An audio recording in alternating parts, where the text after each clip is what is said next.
Oh, wow. See, that's when you notice the difference.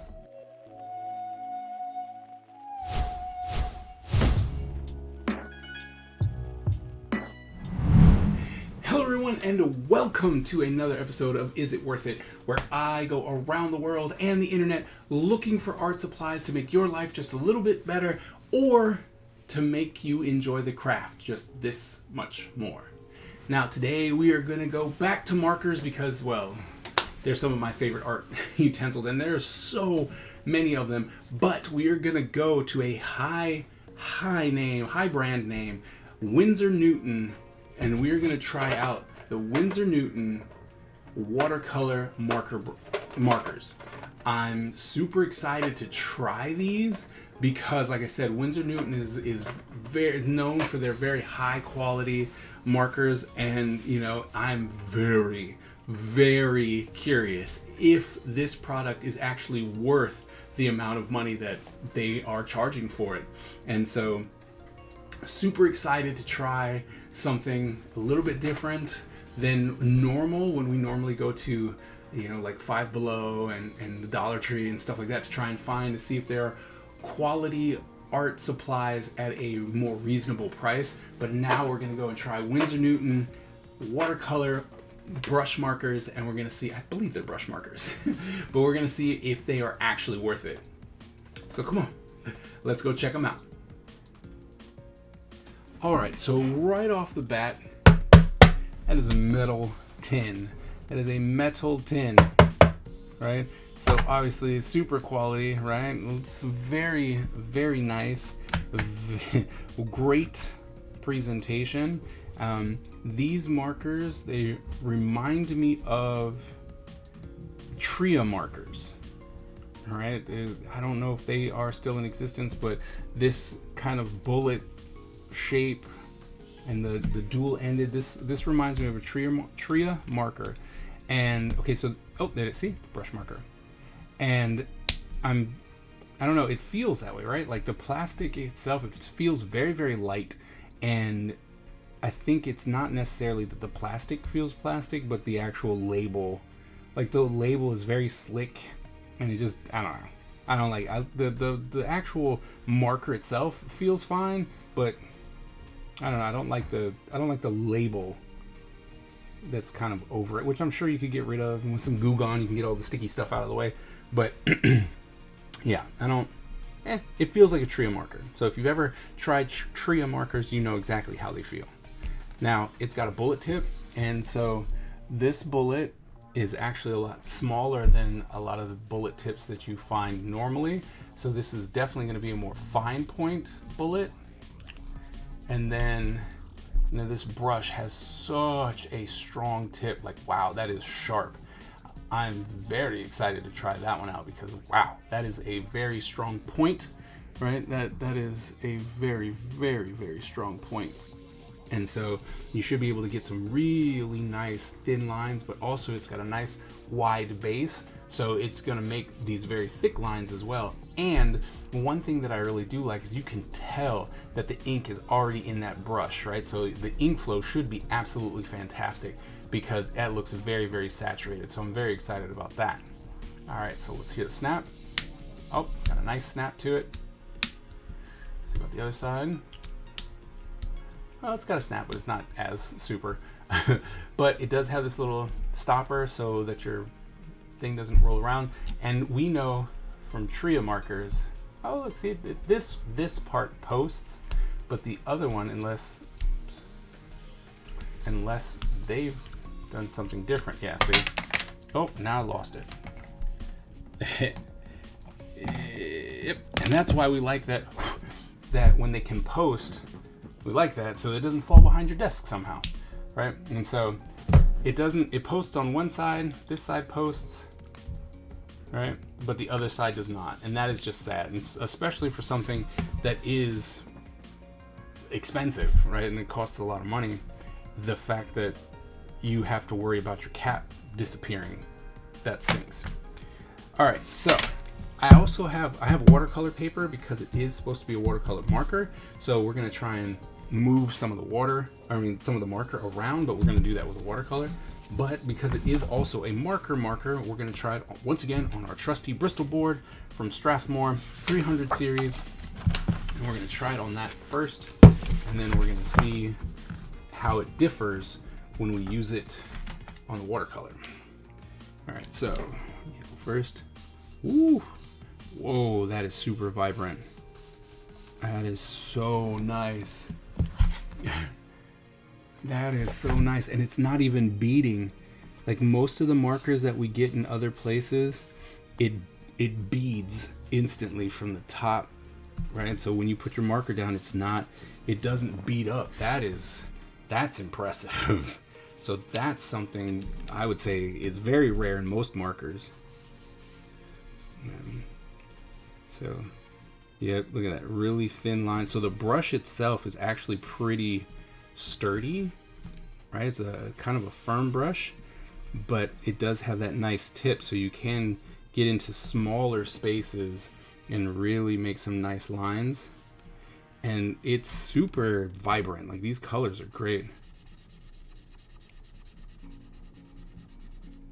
But you can tell, okay, yeah, so you can tell that it's a water base because it's starting to pull up some of the paper, right? And so that's why since it is a watercolor marker, you want to use it with watercolor paper. But I could instantly see by going over it, but I mean, going like that, it doesn't cover it right away. So you'd have to go over it again, but because it's watercolor, you can't really.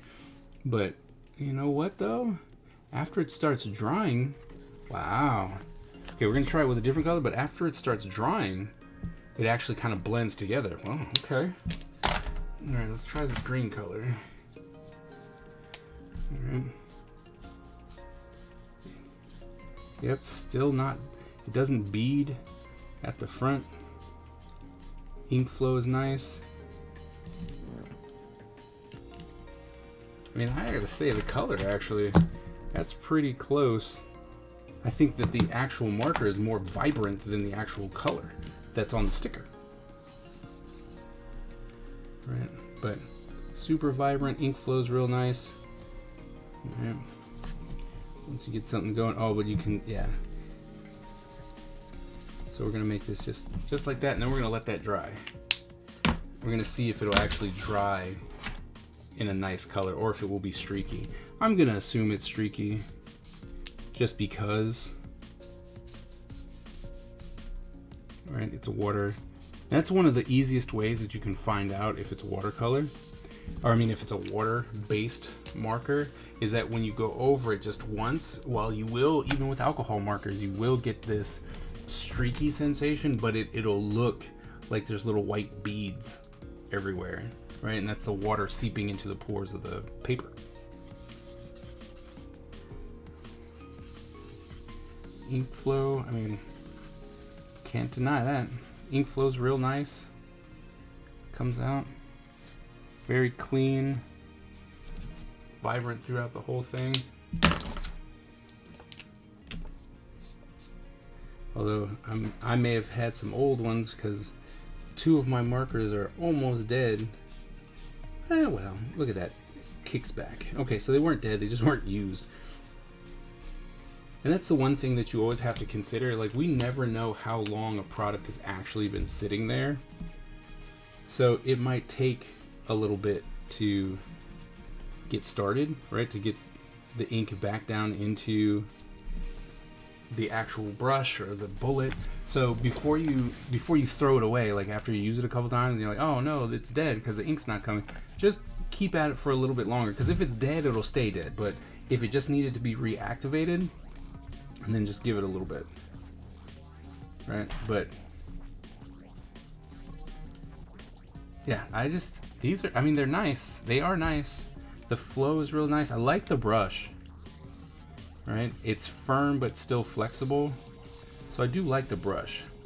The red is actually drying to be very, very light, like almost Merlot light. Well, not Merlot, but a light red. So, and then like, oh my goodness, this blue is like super bright. The yellow was super bright. one thing that I have to say that I think I love the most about these particular markers is that if you're flowing, right, you can get this real nice thick and then get real wispy with it, right? And so all these colors dry a lot lighter than when they first started. And I think the reason for that is because it is a water-based marker. And so as the marker actually dries, it gets significantly lighter. Ooh, that one's a little already frayed up. I have a little frayed section on this one. Yep, so this marker happens to be a little DOA, right? The nib itself, I mean, nothing that you couldn't fix, just a little clippers, and you can, I don't know if you guys can see that, right? See how it's thin there and then just gets really fat? Yeah, that's because it's broken. The actual nib's broken. But I moved some of it out of the way, and then, you know, it just works. It works fine. But, I mean, but like when you see it go down, you're like, oh wow, that's such an opaque black. It's so nice. And then when it dries, it's just this charcoal gray. It's almost gray. All right. Now, I really wonder how it'll be different. Oh. How's it going to be different with actual watercolor paper, right? Oh wow. See, that's when you notice the difference, right? When you have a material that can actually shine, right? So you have this watercolor paper and you use these watercolor brushes. I mean, it's so, because then you can go over it, right? And then let it dry, and it'll dry and it'll be all nice and clean. Like, you definitely, with these, you definitely would want to use watercolor paper, right? And it still flows super flowy, works real nice, right? You just got to kind of use the actual material. So if you were to pick up these Windsor Newton markers, I would definitely recommend picking up the idea that you need to pick up watercolor paper, right? Because it just flows really nicely in that. And I think that these were definitely designed for the heavier type marker. Heavier paper. All right, so we have some of that. Now I'm gonna use my watercolor brush applicator, hopefully. Yep, there we go. And see if I can't move some of this color out, because like I said, it is a watercolor marker, right? So you should be able to come and then move the color, right? So it does activate, right? It does allow you to move your colors around, like quite a lot actually. See? And then I bet if you come in, see? You can absolutely blend this and get your nice purple, and then you can actually just mix your color right then and there, right? So it's really cool. Like, you can get this nice watercolor effect from the marker. So if you have it planned ahead of time, you can actually make sure that you have enough water, enough ink to water ratio, so that you can make this look really nice. Now I have to say, it's still peeling up some of the paper, right? But this is a lot thicker paper, so it can handle it.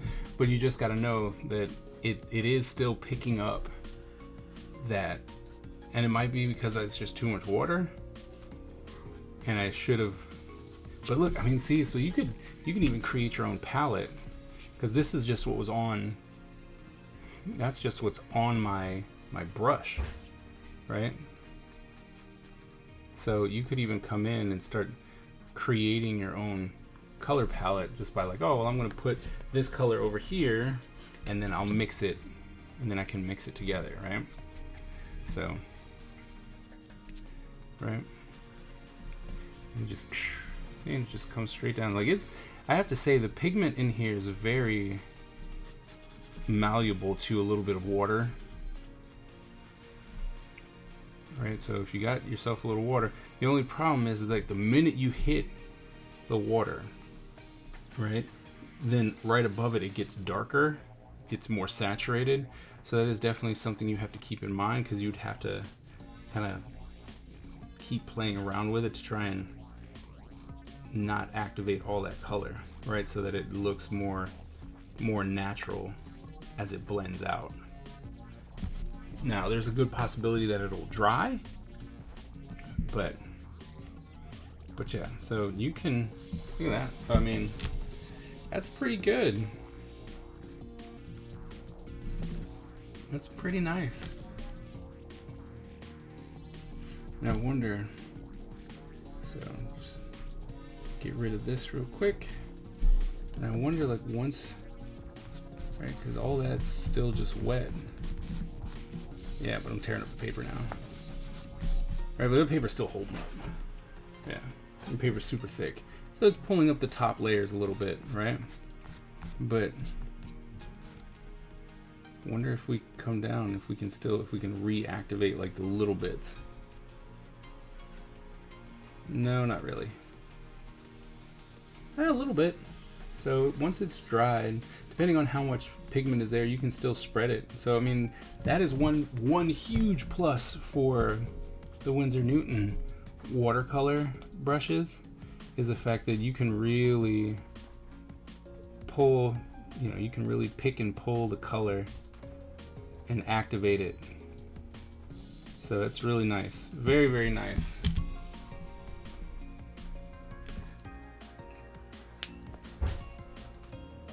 Alright, so we just got done reviewing the Windsor Newton watercolor brush markers, and you know what? They're good, don't get me wrong, right? Like, the tin was a nice touch, and the ink flow of the brush, like the brush is phenomenal. Like, I think that the brush is absolutely great. It has a nice firmness to it, but still has enough flexibility in it to give you really thin lines, really thick lines. The ink flow from the brush is absolutely fantastic. The nib wasn't bad, right? By any means, it wasn't bad. It didn't bead, which I think is something that needs to be repeated. Like, it didn't bead at the beginning when you first put it down, and so that's really nice when you're trying to do feathering or hair or anything like that. So that's really cool. I just don't know, like, the price tag for Windsor Newton is up there, but I have to say that everything is pretty much high quality, right? Like the ink flow, the nib, the brush, everything's pretty up there. As well as when we took it to the watercolor paper, the colors popped, the ink stayed on top of it. It was very malleable because of the watercolor brush that we added. Just adding water to it really allowed it to move and give nice texture and stuff, so you could really play around with that. So I think that these are really good. They are really good. They are high quality. I think that there are some other ones that you should test out first. So watercolors that are a lot cheaper, and that you can test them out first. But if you are looking for some real high quality markers, and the materials look like they would last for a while, and the ink flow is great, then you should pick these up. From my take, I think there are other markers out there that are more cost effective that will give you the same effect. Alright, well, that wraps up today's episode, and I hope that this information has helped you in some way, shape, or form. If it did, please go ahead and hit that like button and share it with some people who you think might actually benefit from the information.